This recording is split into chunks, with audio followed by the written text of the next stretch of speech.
before we get into the video, I just wanted to say that this is a revisitation of a really dangerous route in the Gunks, and it can be seen as almost a how-to guide of how to lead that route, and I don't want it to be taken that way at all. Because though we're going over the process and the gear and where the cruxes are and how it was done and what it took, there's a lot of things that can't be encapsulated in this video, which is the over a decade of climbing experience, thousands of feet of multi-pitch climbing, thousands of feet of scary climbing at lower grades than this, years of bouldering, years of training, years of mental training, and I probably have 7 grades of margin in terms of leading this route. So obviously you can't prevent anybody, but I don't want anybody to take this video and see it as a how-to guide of how to lead a very dangerous 12A in the Gunks, because that's not what it is, and there's a lot that goes into that process, and those steps shouldn't be skipped, because all of climbing is a judgment call, and if you are using your ego to trick yourself into doing something that you're not prepared for, it's the worst thing you could do, because you are the one taking the fall, you are the one risking life and limb, and I just want to stress that and have you keep that in mind as you watch this video. So we're here in the Gunks and we're at No Solution. I'll wait for the traffic.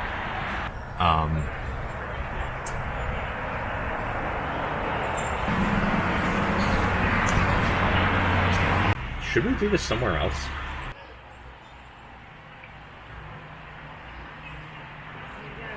So, like I was saying, No Solution is one of the most recognizable 12s in the Gunks, and I don't want to lead this route again because there's barely any gear. It goes at 12AX. It's a route that I had a very long process in order to actually lead. I was able to do the route clean on my second top rope attempt, but it took maybe 10 more returns to the route before everything felt good and leadable, like I could actually get it done, just because of how dangerous it is, right? There were days that I came here, I put a clean top rope burn on it, or a clean mock lead, or 2 clean or 3 clean mock leads, and just thought, like, no, today's not the day.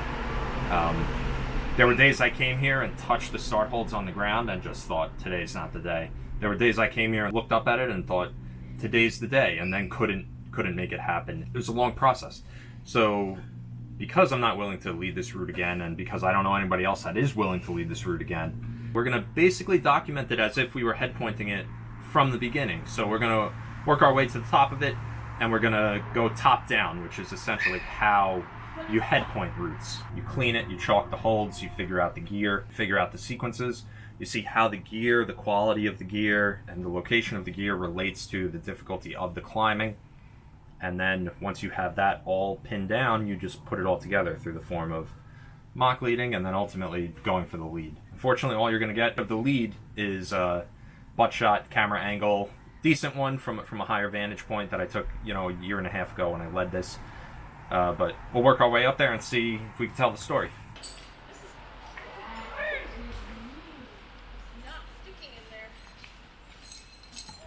This route was led, I believe, 1988 by somebody named Sebastian Schwertner.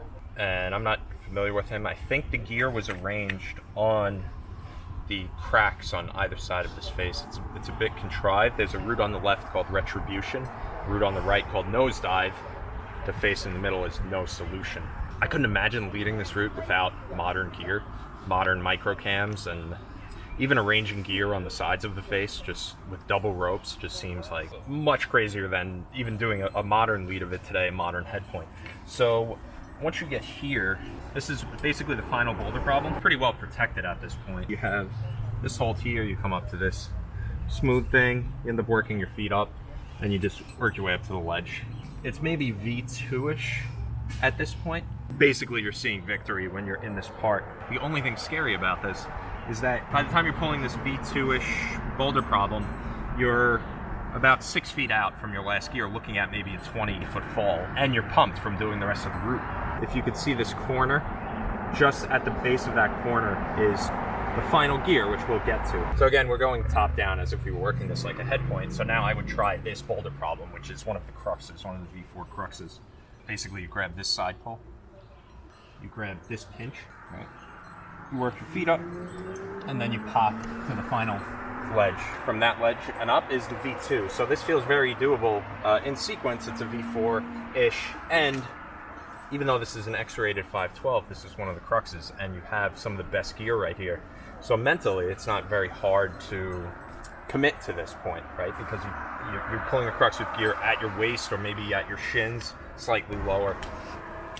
The great thing about this for an X-rated 12 is that once you get here, you have those couple pieces of gear, which are amazing. These are incredible good rock quality, super thick. Once you have those in, you're very safe. Getting up to this point, your final piece of gear is about 8 feet below my feet and about 4 feet to the right of me. So you're looking at committing to this Crux sequence. You're basically looking at like a 35-foot pendulum fall onto a couple small end finger-sized cams. So this, to me, is the R-rated part of this route, where you have to really know that you're not going to fall through this low Crux. Funny thing about this is I have a friend who actually took the whip from here. He was locked in to place his cams. He got here, and he was getting too pumped on his right hand. He switched, he tried to shake out, he switched, he still had the cam, and then he fell, and he took this 35-foot, 40-foot pendulum fall.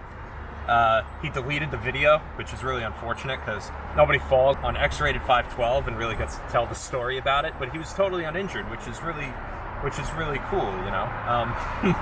Part of the reason why it took me 10 or so attempts to actually lead this route was this section right here, getting up to the final gear with these crimps underneath the roof. I would come here and I would climb this, and burn to burn, there were times where this move felt easy, and there were times where the move felt really hard. I couldn't figure out why. I felt like I was doing the same beta every time, and it just wasn't working. Certain days it worked, certain burns it worked, other times it didn't. Sometimes I was desperately stabbing up to this Gaston, and other times I was as smooth and locked in as you could be to grab it. The micro beta there, that really made the difference for me to commit to the lead. It was really interesting, and I'm not quite sure how it worked. You have these couple crimps, and you have this one crimp under the roof. If I do the move from this crimp, which seems more natural, your hands are more open.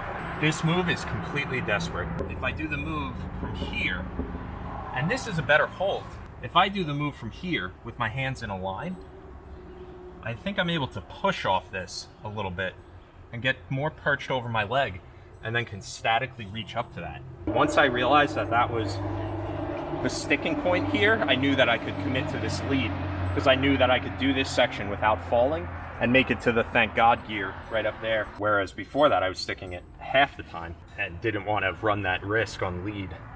So again, from here, this is easy. This is hard.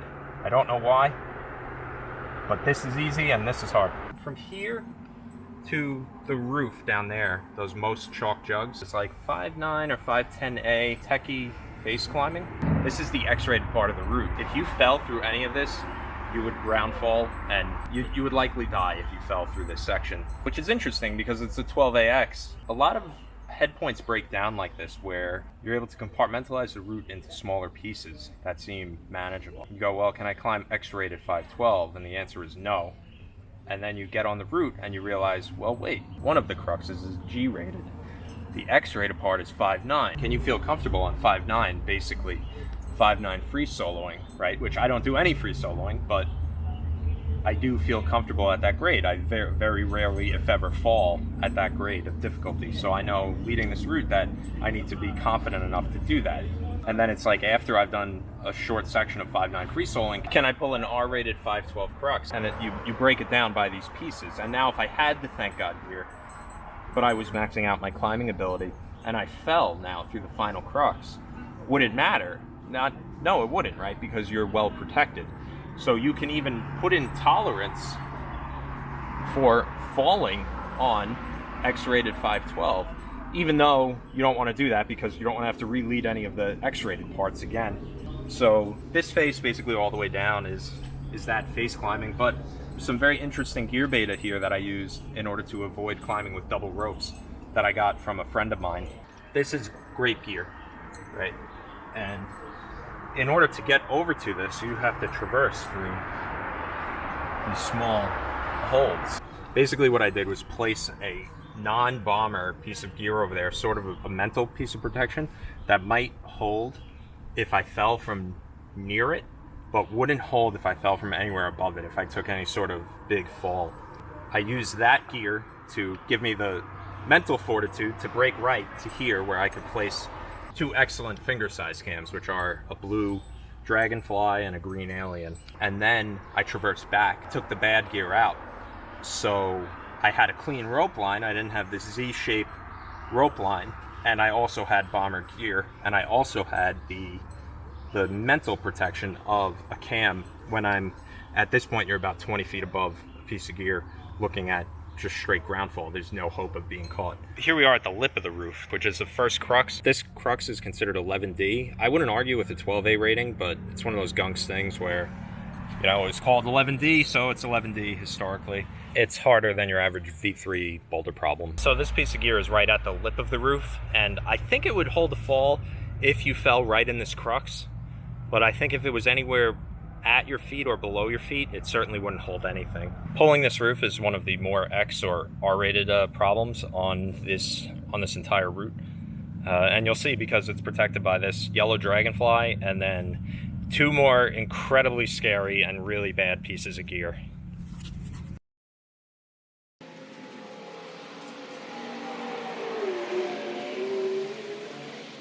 The beginning of the route here is sped up. It's easy face climbing, it's a bomber piece of gear. Getting up to the roof is maybe 5'9".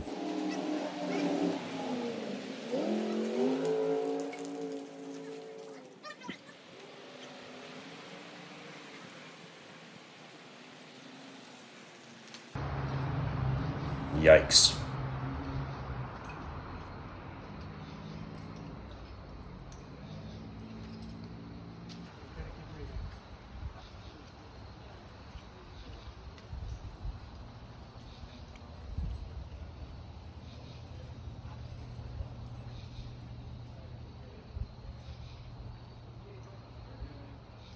Pulling over this roof just felt incredibly smooth. Like getting that jug, grabbing the cam, holding it in my mouth, reaching over, placing the cam, it was just like well-oiled machine.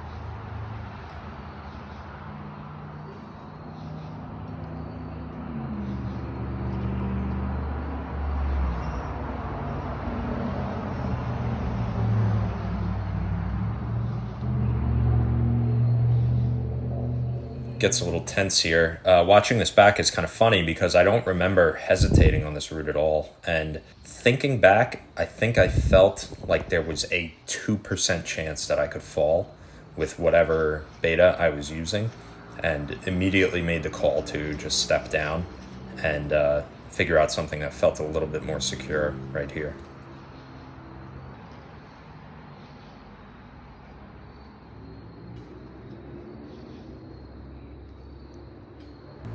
This piece of gear doesn't look so bad on video, but it is not inspiring at all. It is literally just mental protection. You are in death fall at this point.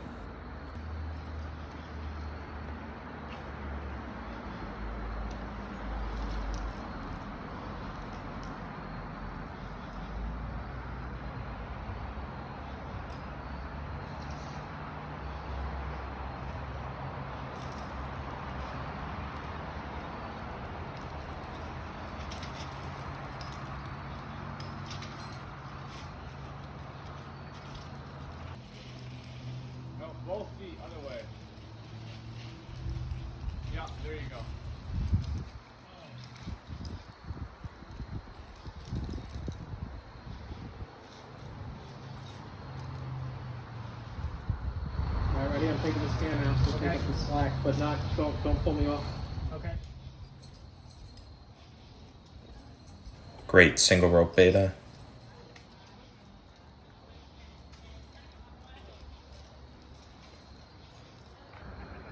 Watch me.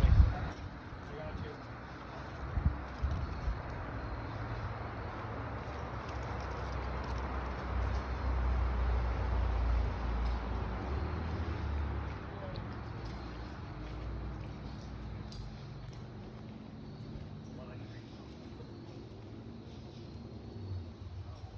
Setting off on this final crux, which was basically 511 climbing into 512 climbing, felt as dialed as I wanted it to be. You know, I knew that I would make it to that gear. I didn't feel pumped at all. I knew that everything was in the bag.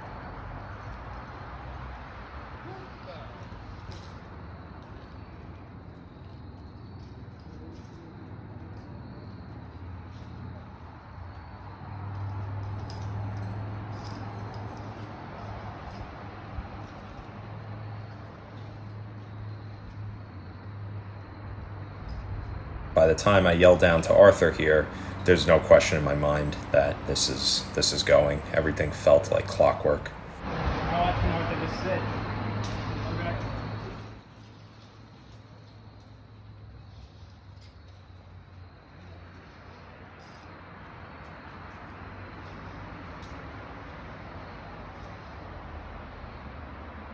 Keep breathing.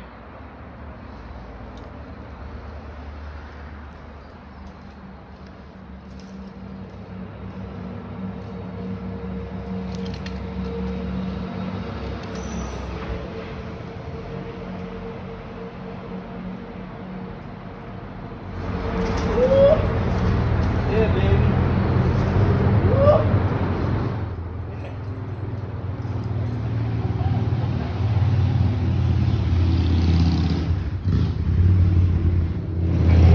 Dude, that was a great delay, man. So that's the story on No Solution. A few things I forgot to mention was I was on belay with my buddy Arthur, who had never belayed an R or X-rated, a serious belay, and I don't want to say that I tricked him into it, but I knew that I had the route in the bag, so I kind of told him that how dangerous it was, but I didn't explain to him the quality of the gear, and I told him how much he should be on top of the belay. But when I came down, I distinctly remember him saying to me, "Oh, that didn't you said that was X-rated. That didn't look so bad." And I told him, "Yeah, well, half those pieces would probably rip out if you fell on them, and you're basically in depth ground fault potential for the first half of the route." And he was like, "What? I can't believe that. I didn't know, but I was ready to run." The video was taken by my friend Michelle, who lives in Vegas. I really appreciate them getting out to support me on that, because it was something that I put a few months of work into in order to get it done, you know, so that was, it's cool of them to help me out with that. That's it. Thank you for watching the story about head pointing in the Gunks.